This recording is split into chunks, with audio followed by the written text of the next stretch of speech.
Halo teman-teman, Flame dan Divorsi. Mungkin pergumulan kita hari ini banyak, masalah kita besar, tapi kita percaya kita punya Allah yang besar, amin. Mari kita mau angkat pujian ini sama-sama, come on. Tak terbayang kebesaranmu dan tak terbanding kekuatanmu Tuhan. Kau megah bagiku, yeah. Senap jiwa dan pengharapan telah ku serahkan untuk rencanamu Tuhan. Kau raja atasku. Everybody sing. Hanya kau yang layak ditinggikan. Yang percaya say. Ajak kau Tuhan, agung dan perkasa. Kau sumber kemenanganku, Raja berkuasa, memerintah selamanya. Yesus kaulah Raja mulia. Mari anak-anak muda, kita percayalah kita Allah yang ajaib. Kita mau angkat pujian ini lebih ajaib, come on. Tak terbayang kebesaranmu dan tak terbanding kekuatanmu Tuhan. Kau megah bagiku. Katakan segenap jiwa, segenap jiwa dan pengharapan telah ku serahkan untuk rencanamu Tuhan. Kau raja atasku. Hanya kau yang layak ditinggikan.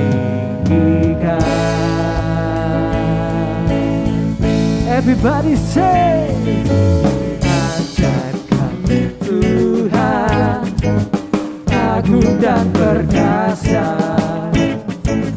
Kau sumber kemenanganku, Raja berkuasa, memerintah selamanya. Yesus, sekali lagi katakan ajaib. Ajak kau Tuhan, agung dan perkasa.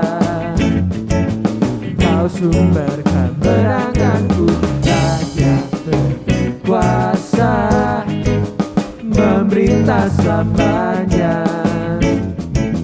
Yesus kaulah Raja mulia.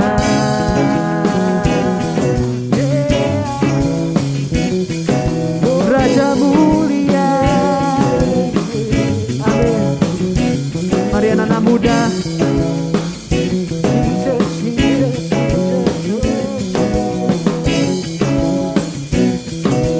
mari kita mau katakan hanya kau, hanya kau yang layak ditinggikan.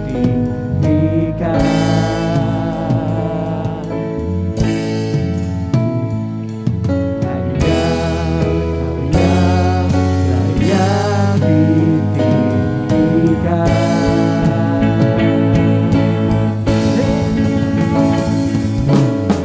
Ajarkan Tuhan, agung dan perkasa. Kau sumber kemenanganku, layak berkuasa, memerintah selamanya. Yesus kaulah Raja mulia. Ajak kau Tuhan, agung dan perkasa. Kau sumber kemenanganku, layak berkuasa, memerintah selamanya. Yesus kaulah Raja mulia.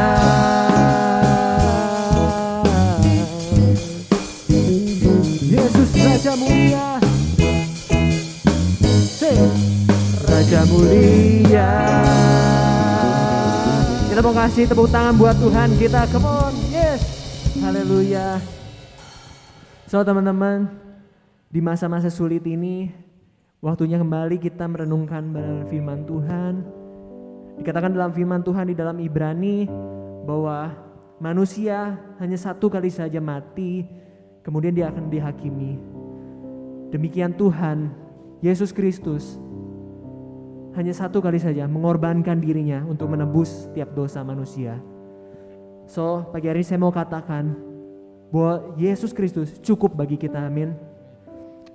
Dengan kita percaya sama Tuhan, kita percaya bahwa setiap dosa kita diampuni, kita percayakan karya keselamatannya. So, kita mau angkat satu pujian ini, kita mau katakan bahwa Yesus lebih dari cukup buat kami. Mari dengan segenap hatimu, pagi hari ini kita mau angkat suara kita. Teman-teman yang di rumah, kita mau arahkan hati kita pada Tuhan. Yes. Kita percayalah kita lah yang ajaib dan besar. Mari sama-sama katakan. When the mountains fall and the sea turns rough, but my word stands strong, says the Lord. When the world gets tough, feel me broken heart, but my love won't fail, says the Lord. Your love is powerful, knees shall bow. Your love is mighty, the earth will shake. Your praise abounds in us. You're more than enough for me.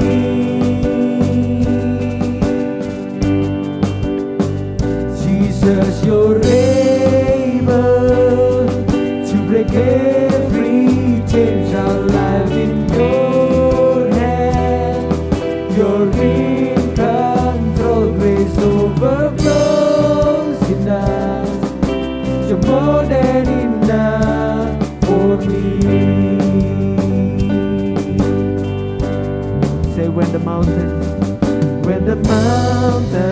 fall and the sea turns rough, but my word stands strong, says the Lord. When the world gets tough, feel me broken heart, but my love won't fail, says the Lord. See your love is powerful, knees shall bow. Your love is mighty, the earth will shake. Your you're more than enough for me. Oh, Jesus, you're able to break every chain. Our lives in your hand. You're in control. Grace overflows in us. You're more than enough for me. Say power,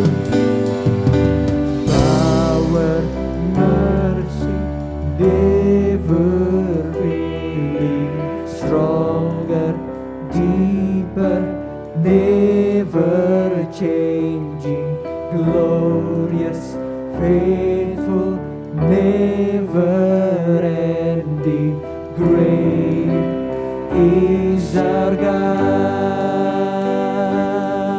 Mari lebih katakan power, mercy,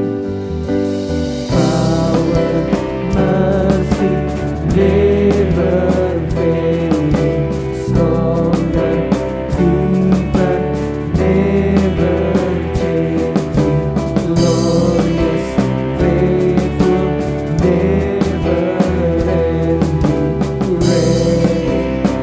Yes, our God, great is our God. Say power, mercy, never failing.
puji dan hormat kami angkat Tuhan ke dalam hadirat-Mu.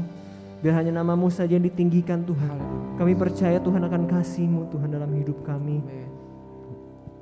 Ajar kami Tuhan untuk kami boleh mendengarkan kebenaran firman-Mu Tuhan. Dan bisa menghasilkan buah yang manis di hadapan-Mu. Hanya di dalam nama Tuhan Yesus kami sudah berdoa dan mengucap syukur. Haleluya. Amin. Shalom saudara, selamat datang dan beribadah. Kami menyambut Anda sebagai keluarga Gereja Rehobot.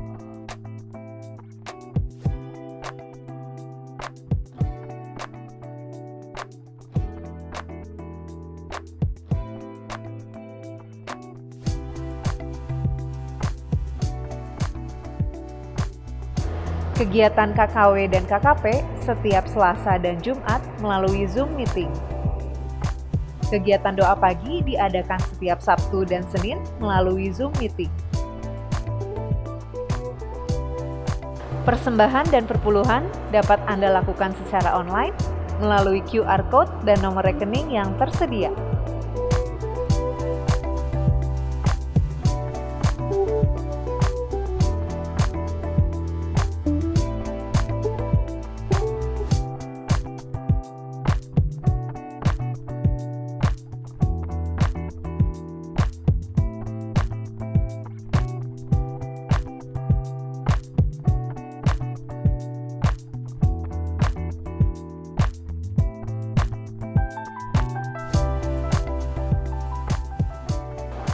Bergabunglah dalam kelompok kecil Sharon dan dalam setiap kegiatan yang ada.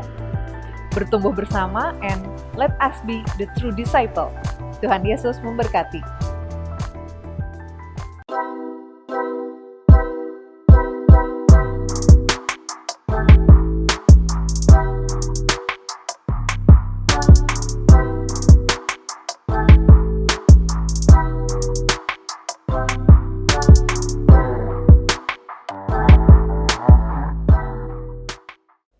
What's up Flamers, what's up teens, ketemu lagi sore hari ini di Ibadah The Flame.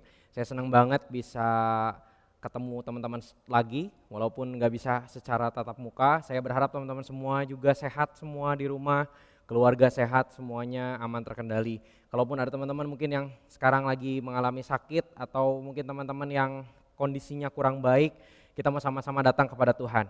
Karena hanya di dalam Tuhanlah ada pengharapan, di dalam Tuhanlah ada sumber jawaban bagi setiap masalah hidup kita. Mari sama-sama kita bersatu dalam doa. Tuhan, kami bersyukur pada sore hari ini kami boleh beribadah. Ini adalah satu anugerah bagi kami kalau hari ini kami masih boleh mengikuti ibadah The Flame. Hari ini kami boleh bertemu dengan Engkau, kami boleh memuji dan meninggikan nama-Mu. Dan sebentar kami akan mendengarkan sedikit dari firman-Mu ya Bapa. Kami mau buka hati kami. Karena kami yakin dan percaya Engkau tidak melewatkan umat-Mu ya Bapa, yang rindu, yang datang Tuhan dengan satu beban, yang datang dengan satu kesusahan ya Bapa. Kami yakin dan percaya Engkau akan memberikan kelegaan Tuhan pada setiap kami. Terima kasih ya Bapa, jamah hamba-Mu terlebih dahulu supaya apa yang disampaikan ini bisa menjadi satu berkat Tuhan, bisa menjadi satu teguran mungkin, bisa menjadi satu guide bagi anak-anak-Mu ya Bapa. Terima kasih ya Tuhan, berkati semua Flamers dan T4C yang ada di rumah dengan berkat daripada-Mu. Terima kasih ya Bapa, kami serahkan pemberitaan firman-Mu hanya ke dalam tangan-Mu saja. Dalam nama Tuhan Yesus Kristus kami berdoa dan mengucap syukur. Amin. Oke, teman-teman Flamers, I hope you are good. Semoga teman-teman semua sehat-sehat semua di rumah. Saya senang bisa menyapa kalian semua pada sore hari ini. Oke, saya nggak akan lama, so teman-teman please stay tune di dalam YouTube ini, dalam ibadah ini sampai akhir dari firman Tuhan. Last week, minggu lalu Citeli udah bahas soal garam ya. Kalau teman-teman udah mengikuti ibadah minggu lalu dan saya harap teman-teman ngikutin setiap minggunya karena setiap tema ini kan berkesinambungan. Jadi teman-teman sudah mengikuti tiap minggunya. Minggu lalu Citeli udah bahas kamu adalah garam. Ya kan? Kamu adalah garam.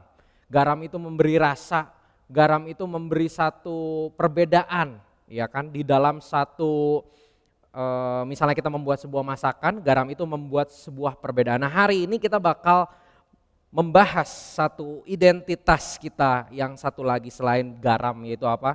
Terang.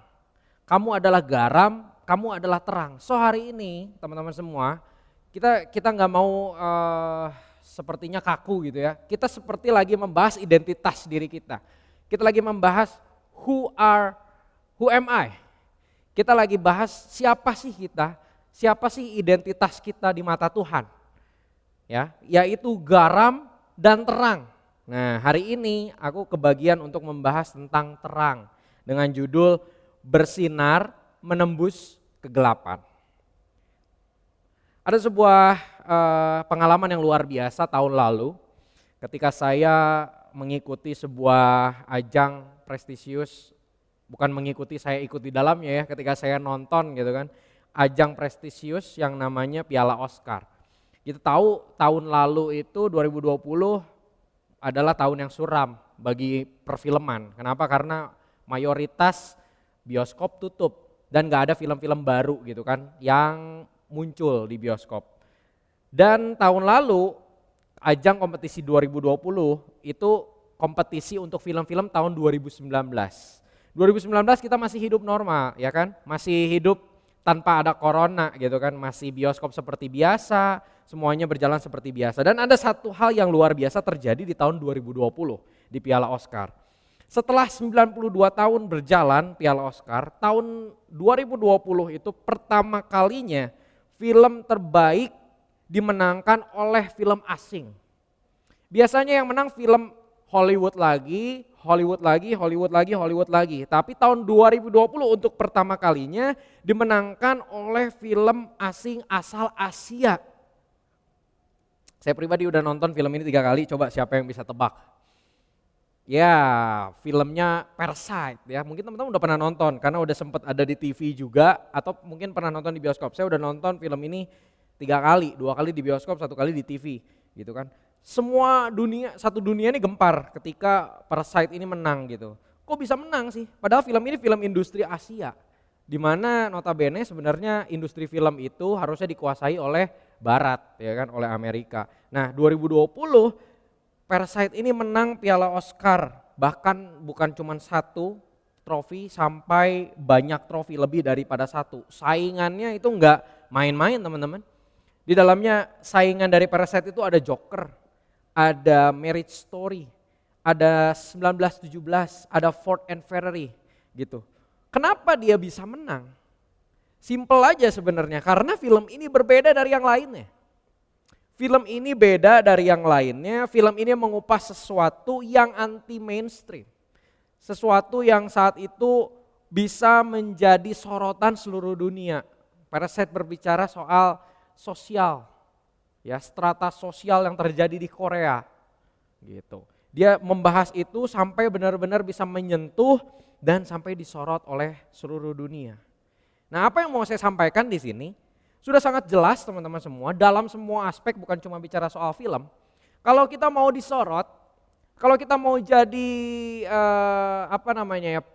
pusat perhatian dari seluruh dunia, pusat perhatian dari seluruh orang, kita harus berbeda.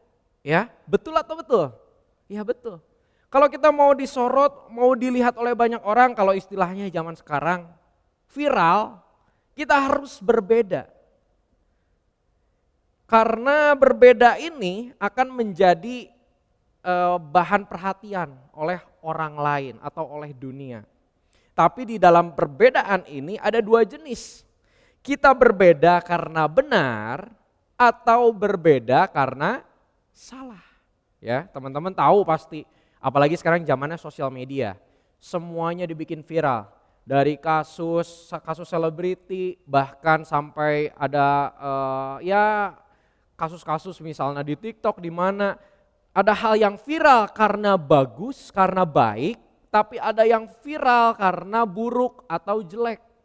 Ya kan? Kita tahu banyak kasusnya, nggak usah saya sebutin satu-satu.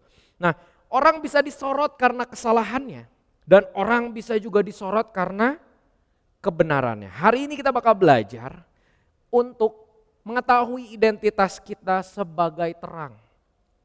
Nah, terang ini identik sekali dengan menjadi sorotan, betul ya kan? istilahnya kalau teman-teman berada di dalam satu kegelapan, lalu ada satu titik cahaya, maka itulah yang akan menjadi sorotan. Ya kan? Ketika kalian ada di dalam satu ruangan yang gelap banget, tiba-tiba ada satu titik cahaya, maka itulah yang akan menjadi sorotan. Kita belajar dari Alkitab, kita buka bersama-sama Matius 14 ayat 16. Teman-teman silakan boleh lihat di screen, saya akan bacakan bagi kalian semua. Kamu adalah terang dunia. Kota yang terletak di atas gunung tidak mungkin tersembunyi. Lagi pula orang tidak menyalakan pelita lalu meletakkannya di bawah gantang, melainkan di atas kaki dian, sehingga menerangi semua orang di dalam rumah itu. Demikianlah hendaknya terangmu bercahaya di depan orang, supaya mereka melihat perbuatanmu yang baik dan memuliakan Bapamu yang di sorga. Kamu adalah terang dunia. Artinya apa? Kita memang diciptakan, our identity adalah untuk menjadi sorotan, untuk dilihat orang. Tapi yang dilihat apa teman-teman semua? Kalau berdasarkan ayat yang tadi jelas maksud kita ada di dunia ini adalah untuk menjadi sorotan yang baik dan benar. Kita diciptakan di dunia ini untuk menjadi terang supaya orang melihat perbuatan kita yang baik dan memuliakan Bapa di surga. Contoh yang baik seperti apa ya? Jadi contoh dan teladan bagi orang lain. Teladan dalam kejujuran kita, teladan dalam mematuhi peraturan pemerintah, peraturan sekolah, peraturan rumah, teladan dalam bekerja, teladan di sekolah, teladan di rumah. Yes, bicara menjadi terang itu bicara hidup yang bertanggung jawab. Katakan bersama-sama, tanggung jawab. Apa yang kita lakukan itulah yang kita pertanggungjawabkan. Berat ya? Iya. Ketika saya mau bagiin hal ini, kita bicara soal identitas, kita bicara soal kamu dan saya itu apa. Minggu lalu, kamu dan saya adalah garam. Kita membawa perbedaan bagi mereka. Hari ini kita bicara kamu adalah terang. Terang itu tanggung jawab, harus menerangi, betul. Kita nggak mungkin beli lampu yang redup.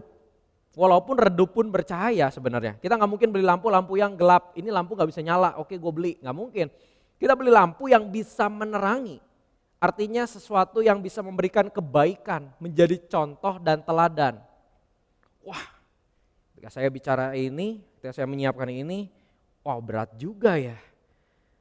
Belum lagi pemikiran kita yang berpikir seperti ini. Kak, kalau zaman sekarang nih Kak ya, kalau misalnya hidup kita lurus, hidup kita baik-baik aja, sementara yang lain nyimpang dikit, ya belok dikit boleh lah Kak, ya nakal-nakal sedikit boleh lah, it's okay lah, gak masalah lah, dosa-dosa dikit lah, dosa kecil, ini mah gak apa-apa, terangnya gak akan redup kok, dikit doang. Soalnya Kak ya kalau kita lurus, kita tuh dilihat aneh Kak sama orang lain.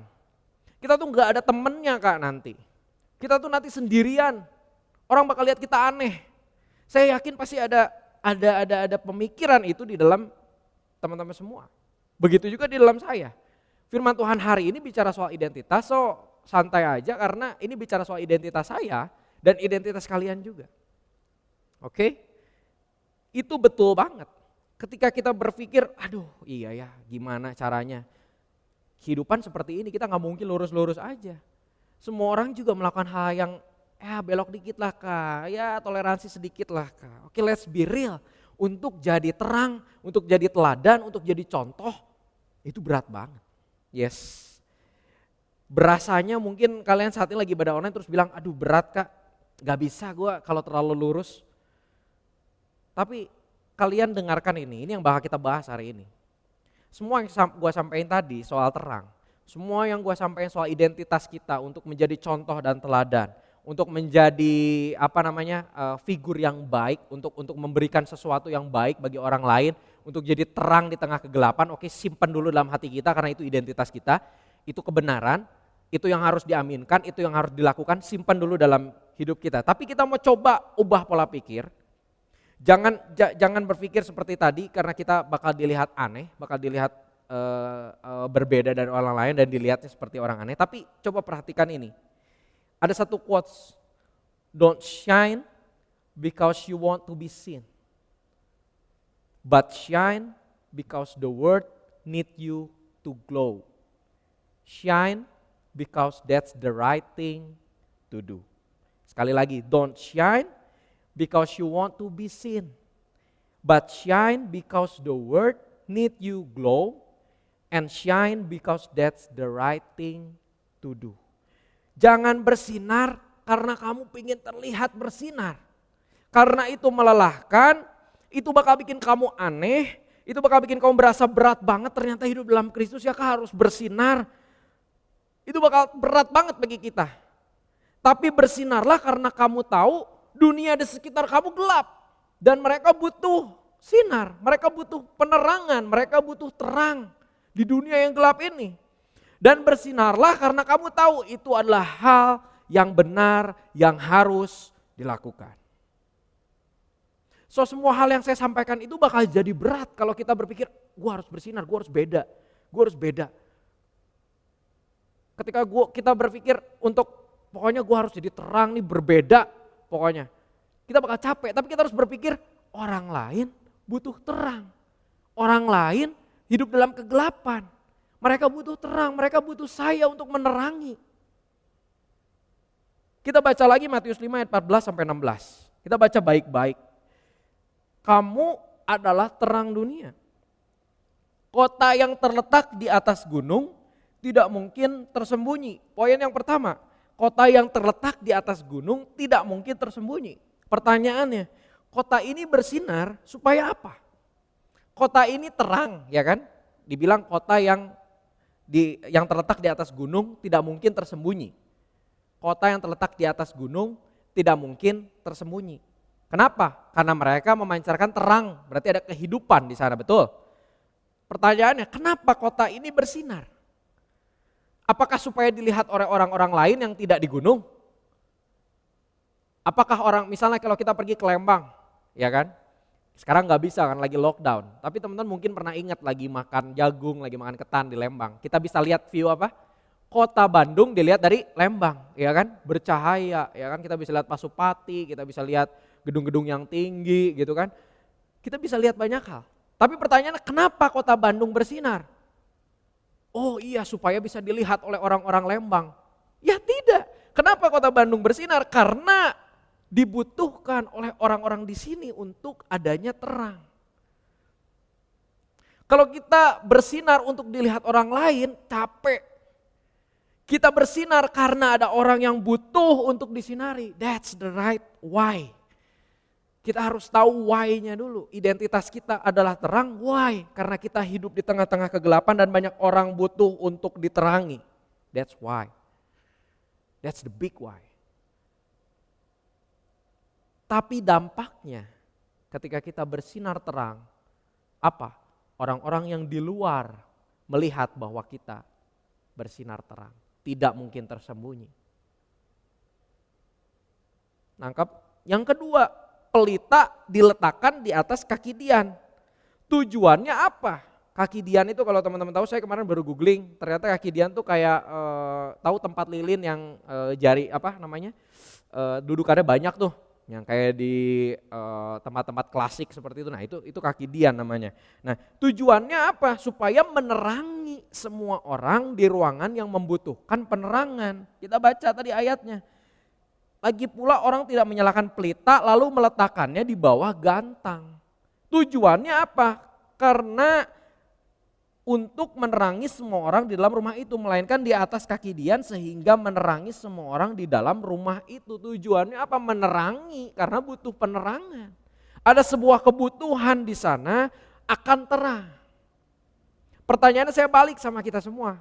Dunia ini butuh terang enggak? Yes. Dunia ini butuh banget terang. Gila, sampai hari ini kasus yang luar biasa, kejahatan-kejahatan yang gak pernah kita pikirkan sebelumnya terjadi. Sesuatu yang bahkan mengalami corona seperti ini gitu kan, COVID-19, ini hal yang gak pernah generasi ini alami sebelumnya mungkin. Bahkan generasi-generasi sebelumnya alami, berapa ratus tahun sekali terjadi gitu kan katanya kan, luar biasa. Kita hidup di tengah-tengah dunia yang semakin lama ya semakin gelap, semakin jahat, hari-hari semakin jahat Alkitab bilang. Dunia ini semakin lama semakin sulit, alam pun semakin rusak, ya kan? Dan dunia ini butuh banget terang. Dunia ini butuh banget terang. Ini adalah sebuah kebutuhan. Dan identitas kita menjawab kebutuhan tadi. Sekali lagi quotes-nya bicara don't shine because you want to be seen. But shine because the world need you to glow. Shine because that's the right thing to do. So menjadi terang itu bicara kebutuhan. Dunia membutuhkannya, semua orang membutuhkannya, dan itulah hal yang terbaik yang harus dilakukan. Gimana Kak caranya Kak? Gimana caranya Kak? Ya balik lagi ya tadi ya Kak. Berarti saya harus jadi teladan dong, saya harus jadi ini dong, saya harus begini dong, harus begini dong, harus begini dong. It's simple thing. Stop berusaha dengan kekuatan kita sendiri. Alkitab terus bilang, jangan pakai kekuatan kita sendiri, karena itu bakal capek banget, karena itu bakal melelahkan banget. Kekuatan kita, integritas kita, prinsip kita itu bisa kalah sama dunia ini, bisa diombang-ambingkan oleh dunia ini, kejahatan dunia ini, tapi kita mau berpegang pada apa? Pada Yesus, sumber terang itu sendiri. Yohanes 8 ayat 12 dibilang di situ apa? Maka Yesus berkata pula kepada orang banyak, katanya, akulah terang dunia. Barang siapa mengikut aku, ia tidak akan berjalan dalam kegelapan, melainkan ia akan mempunyai terang hidup. Saya garis bawahi, barang siapa mengikut aku, ia tidak akan berjalan dalam kegelapan. So intinya bukan dengan kekuatan kita jadi terang. Identitas kita bukan kita yang declare, identitas kita dideklar oleh Tuhan Yesus, so kita percaya kepadanya. Dialah yang memberikan terang dalam hidup kita. Di dalam bahasa aslinya, barang siapa mengikut aku, mengikut di sini dalam bahasa aslinya ditulis akolouteo. Dalam arti, ada 3 arti yang mendalam di sini. Yang pertama, mengikuti dia yang sudah ada lebih dahulu. Arti yang kedua, bergabung dengannya sebagai pelayannya. Yang ketiga adalah menemaninya. Yang pertama, kita kupas satu-satu, mengikuti dia yang sudah ada lebih dahulu. Artinya apa? Tuhan itu sudah ada lebih dahulu. Tuhan itu di luar waktu. Dia menciptakan semua ini dan dia tahu bagaimana ini semua berakhir. Kita tinggal ngikutin stepnya. Istilahnya kalau dalam satu jalan kita tinggal ikutin Tuhan langkah kaki kanan, aku juga langkah kaki kanan. Tuhan bilang, oh this is not good, aku juga bilang this is not good. Jangan berpikir tapi Tuhan, ini kan begini kalau menurut manusia. No, ikutin apa yang Tuhan lakukan, mengikuti arahannya. Dan kita nggak bisa ngikutin arahannya kalau kita nggak baca rule-nya. Aturannya ada di firman Tuhan, ada di dalam Alkitab. Kita harus kenal aturannya, cara mainnya Tuhan seperti apa, baca Alkitab. Yang kedua, melayaninya, bergabung dengannya sebagai pelayannya, itu arti yang kedua. Melayanilah di gereja, melayanilah di rumah, melayanilah di sekolah, melayanilah dimanapun kita berada dan kita ditempatkan. Ketika kita melayani, jangan lakukan itu untuk manusia, karena kita bakal kecewa. Kita lakukan untuk leader komsel kita bakal kecewa. Kita lakukan ini demi gembala sidang, kita bakal kecewa. Kita lakukan ini bahkan buat misalnya gedung, organisasi gereja, kita bakal kecewa. Lakukan semuanya untuk Tuhan. Karena melayani Tuhan adalah anugerah buat kita semua. So jangan pernah menolak kesempatan untuk melayani Tuhan. Karena itu suatu kehormatan kita bisa melayani Yesus Kristus. Yang ketiga, menemaninya. Nah, this is great things. Menemani Yesus, memikul salibnya dan bersukacita di dalam cerita yang sudah Tuhan siapkan dalam hidup kita. Teman-teman, menemani Yesus itu sama kayak kita jalan bersama dengan Tuhan.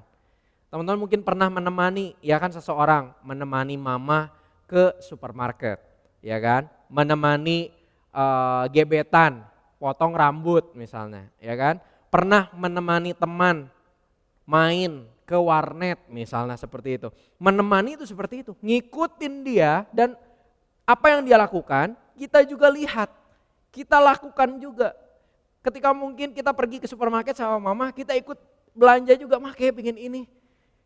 Oh mama gak boleh, mama pengennya beli ini. Kita ngikutin dia, kita menemani dia, Kita merasakan sukacitanya dia, kita merasakan sedihnya dia, merasakan duka citanya dia juga. Itulah menemaninya Tuhan, bersama-sama dalam setiap musim hidup kita, bersama dengan Tuhan. Nah, aku udah sampai akhir dalam firman Tuhan hari ini. Yesuslah yang harus kita percaya dan ikuti teman-teman semua. Maka terang itu akan ada di dalam diri kita. Stop using your power. Jadi stop gunakan kekuatan kita, capek. Kalau kita berpikir terus, aku harus dilihat, aku harus, kenapa? Kita nggak bahas dulu kenapanya, tapi kita berpikir pokoknya aku harus dilihat. I want to be seen. Kita bakal capek. Tapi kita lakukan itu, it's the big why. Kenapa? Karena banyak orang yang membutuhkan terang. Karena banyak orang di luar sana yang hidup dalam kegelapan. So kita harus bersinar, kita harus berbeda. Ikuti apa yang diperintahkan Tuhan. Percaya kepada Yesus, itulah yang membuat kita bercahaya dan berbeda di depan orang. Terakhir saya mau tutup dengan satu ayat, Efesus 5 ayat 8 sampai ayat yang ke-10. Memang dahulu kamu adalah kegelapan, tetapi sekarang kamu adalah terang di dalam Tuhan. Sebab itu hiduplah sebagai anak-anak terang. Karena terang hanya berbuahkan kebaikan dan keadilan dan kebenaran. Dan ujilah apa yang berkenan kepada Tuhan. Hari ini kita bicara soal identitas kita untuk menjadi terang dan juga untuk menjadi garam minggu lalu. Mari teman-teman semua, kalau hari ini merupakan teguran bagi saya, juga teguran bagi teman-teman semua. Mari sama-sama kita koreksi diri kita dan kita sama-sama mau berubah bagi Tuhan. Menjadi identitas kita, yaitu garam dan terang. Mari sama-sama kita bersatu dalam doa. Tuhan, kami bersyukur hari ini kami boleh menerima firman-Mu ya Bapa. Kami boleh belajar lebih dalam lagi ya Tuhan tentang identitas kami itu menjadi garam, menjadi terang Tuhan. Kami mau bersinar Tuhan, menembus kegelapan. Ini bukan karena kekuatan kami, bukan juga karena kami ingin dilihat, bukan. Kami capek lakukan hal itu Tuhan, tapi karena kami tahu Tuhan hari ini, karena dunia di luar sana butuh terang. Teman-teman mungkin di sekolah kami banyak yang belum kenal Engkau. Mungkin keluarga kami di rumah banyak yang belum kenal Engkau. So kami jadi berbeda, bukan karena kami pingin berbeda, bukan. Tapi karena kami tahu butuh, di dunia sana butuh orang yang berbeda, di rumah kami butuh orang yang berbeda, di sekolah kami butuh orang yang berbeda. Untuk memuliakan nama-Mu, untuk kebaikan Engkau. Pakai hidup kami ya Bapa. Pakai hidup kami untuk memuliakan nama-Mu ya Tuhan. Terima kasih ya Bapa, firman Tuhan selesai sampai di sini, tapi Engkau terus berkarya dalam hidup kami. Dan saat ini hamba mau berdoa secara khusus bagi setiap anak-anak-Mu di rumah. Bagi Tuhan saat ini Engkau yang mengetahui keadaan kami.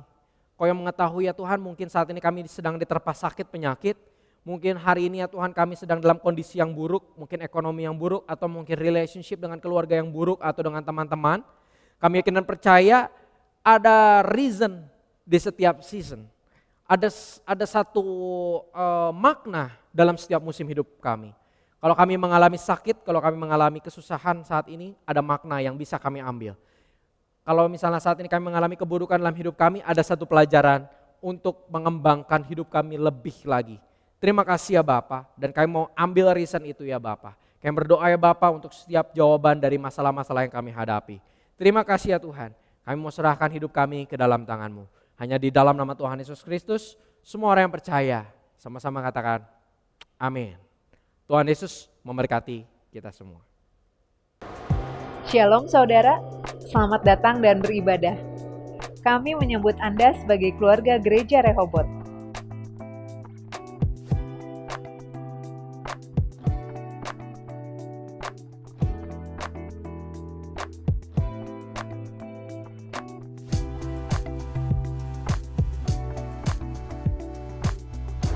Kegiatan KKW dan KKP setiap Selasa dan Jumat melalui Zoom Meeting. Kegiatan doa pagi diadakan setiap Sabtu dan Senin melalui Zoom Meeting. Persembahan dan perpuluhan dapat Anda lakukan secara online melalui QR Code dan nomor rekening yang tersedia.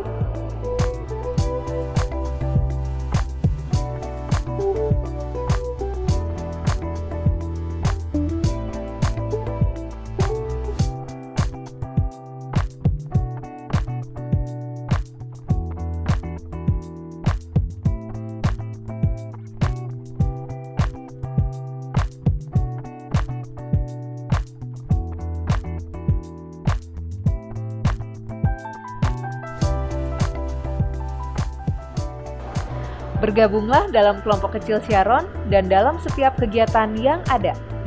Bertumbuh bersama and let us be the true disciple. Tuhan Yesus memberkati.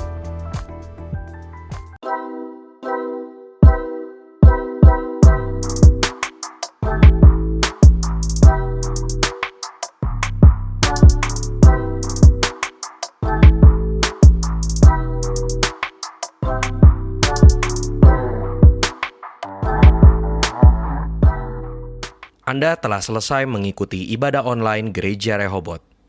Jangan lupa untuk like dan subscribe, dan ketuk lonceng untuk notifikasi pemberitahuan info-info berikutnya. Tuhan Yesus memberkati.